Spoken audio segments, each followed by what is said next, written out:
Welcome to Ramos Radio. My name is Ramos. I'm filming this straight after the Forest vs Arsenal game. Arsenal were away to Nottingham Forest. 0-0 draw. Season's pretty much over for Arsenal. In terms of any Premier League hopes of winning the title, I'm pretty sure all of us are in agreement. Liverpool fans, congratulations! You guys have won the league so early. It's a bit frustrating. After so many years of being close to this title, it just feels like it's starting to creep even further away. You get so close to the top, and then just as you think you're right there, Man City falls off. Chelsea aren't as good as people thought they were going to be. United have fallen off. Liverpool, new manager. Beginning of the season, we all had hopes of being the only team that was really going to be solid this year and push for the title. But fair play to Liverpool and Arne Slot. They've done an incredible job. Arsenal, we've been all right. I can't say we've been terrible. We've been okay. I mean, I think if you compare the points tally to the previous seasons, we've been pretty close. But again, pretty close isn't good enough. Those seasons weren't good enough. So what would make you think that this season would be good enough if we're along those kind of similar numbers? It just is where it is, I think the match was pretty decent. It was a good performance from Arsenal, to be fair. We had a lot of possession. We looked really comfortable on the ball. But the only thing is, I don't think we'll score with Mikel Merino up top, at least starting up top. It's too... I don't know. I just don't see, he doesn't have an eye for goal like other people. I mean, Calafiori was a bright spark in the first half, being left back, but on the ball, finding himself in the box a lot of the time. He had a great chance where he could have put us ahead, but hit the post. That's the thing, right? If we're playing this system with Merino up top, and we have to rely on Calafiori and maybe Nwaneri, who had a good chance to score, it's not enough. Especially in the Premier League, if you're really trying to be the best in the Premier League, you can't be relying on your left back to score and your 17-year-old to carry you to victory. It just doesn't make sense. The team itself is fine. The structure is fine. Goalkeeper, quality. Defense, solid. We have strength and depth in that position as well. In the defensive positions. Midfield, solid. Strength and depth in those positions. The striking positions, it is very unfortunate that Saka is out, Martinelli's out, and Jesus is out. The three guys who pretty much would be our starting lineup up top. Anyone would struggle if the front three is missing. But even then, when you come into the season knowing that you need to bolster your attacking options, really battle to try sign a player like Alexander Isak that everyone will be thinking and kind of regretting that we didn't go for. We signed defenders instead of the attackers. And then also letting go someone like Eddie Nketiah, who I know the fan base don't really rate highly. I know a lot of people don't really rate him highly, but it's someone where he is an out-and-out striker. In this kind of situation, he would help us a lot because it's just his natural position. We've seen him go on a run.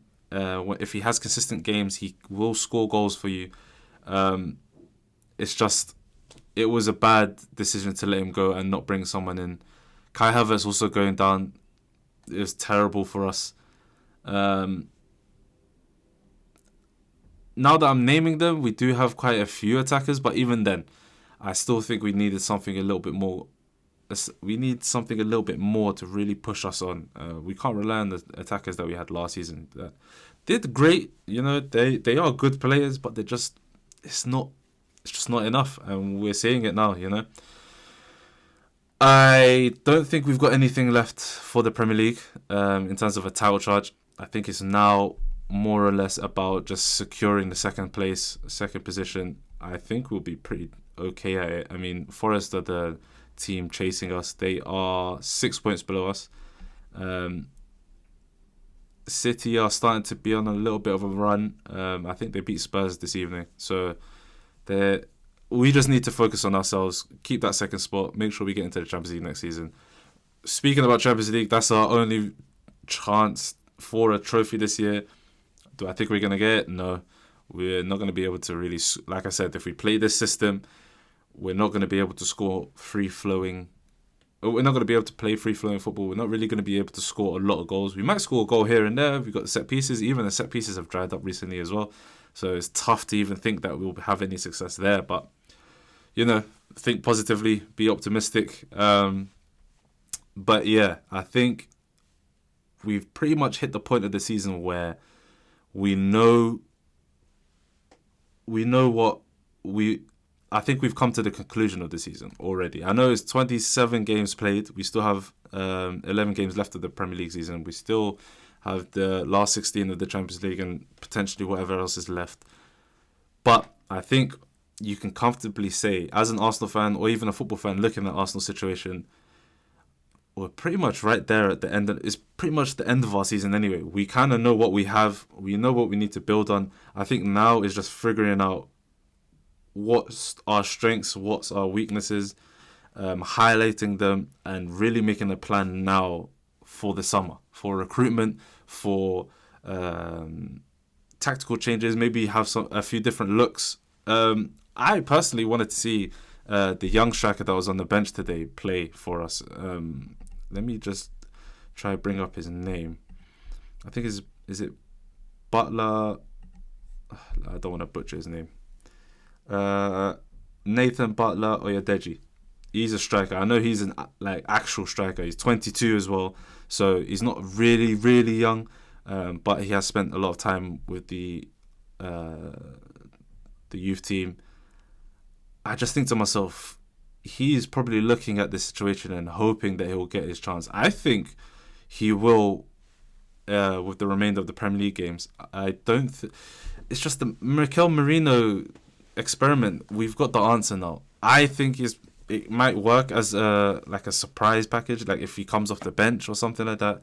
If we want to keep control of games, like let's say in the Champions League we go 1-0 up against PSV, second leg we want to just control the game, we can play with Mikel Merino. That is something that we now know will work. We'll be able to control the game. We'll be able to control possession. We won't necessarily be terribly weak in terms of going for goals, but we won't be incredible going forward. That's the only downside of it. But that is something that we could potentially put in our back pocket, think about going forward in a cup where only the result on the day kind of matters. But hopefully this guy gets more minutes. Nathan deserves some minutes. Thinking about it, he's 22. If we're not going to play him, then I guess he kind of knows what the future is for him. I don't think there is really a future for him at Arsenal. But I would like to see him at least try to prove himself, try to have the opportunity. With no out-and-out striker, it just makes sense to put the out-and-out striker that the youth system have been prepping, that have been putting their resources into. Let's see what happens, Yeah, that's pretty much it, really. Premier League's done. Champions League, we'll see. It's very unrealistic that we'll have any real success in the tournament. But we'll take that one game at a time. On to next season, really and truly.